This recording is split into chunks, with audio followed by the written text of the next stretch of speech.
बिस्मिल्लाहिर्रहमानिर्रहीम। अस्सलाम वालेकुम। मैं हूं आपका दोस्त डॉक्टर मोहम्मद फ़हीम। आप देख रहे हैं हमारा यूट्यूब चैनल। आज मैं आपको होम्योपैथिक 3 मेडिसिन बताऊंगा जो आपकी मर्दाना कमज़ोरी और जल्दी आप डिस्चार्ज हो जाते हैं, क्विकली डिस्चार्ज हो जाते हैं, तो उसकी आज आपको होम्योपैथी मेडिसिन बताऊंगा। सबसे पहले जो मेडिसिन है वो है नेट्राम्योर। नेट्राम्योर में अगर आपकी मनी जल्दी निकल जाती है, जल्दी आप डिस्चार्ज हो जाते हैं, तो नेट्राम्योर आप 200 सुबह शाम ले लें तो आपकी मर्दाना कमज़ोरी भी दूर हो जाएगी। आपकी जो सूरत अंजाल है, जो वीकनेस है, जल्द डिस्चार्ज हो जाते हैं, वो भी आप ठीक हो जाएंगे। दूसरी एक मेडिसिन है सेलेनियम। सेलेनियम एक ऐसी मेडिसिन है जो आप मनी पतली है, जल्दी डिस्चार्ज हो जाते हैं, आपके अंदर चिड़चिड़ापन है, आपने जमा किया, हम बिस्तरी की है, उसके बाद आपको कमजोरी बहुत ज्यादा हो गई है, चिड़चिड़ापन आ गया है, और वो चिड़चिड़ापन क्यों होता है? वीकनेस और कमजोरी की वजह से।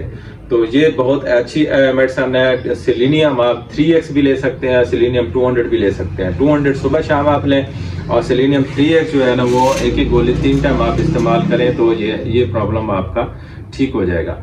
तीसरी दवा है होम्योपैथी की मेडिसिन है सल्फर।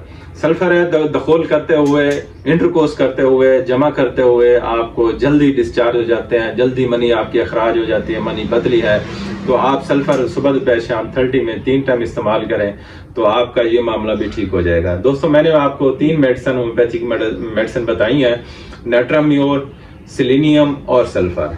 अगर इन तीनों दवाइयों में से आपकी कोई भी अलामत आपसे मैच करती है तो आप ये ले सकते हैं। आपकी मर्दाना कमजोरी भी दूर हो जाएगी, और आपका जो सूरत अंजाल है, जो आपकी मनी जल्दी डिस्चार्ज हो जाती है आप दखल करते हुए, जमा करते हुए, तो वो मामला भी ठीक हो जाएगा। दुआ में याद रखना। आपका दोस्त डॉक्टर मोहम्मद फ़हीम। अल्लाह हाफिज।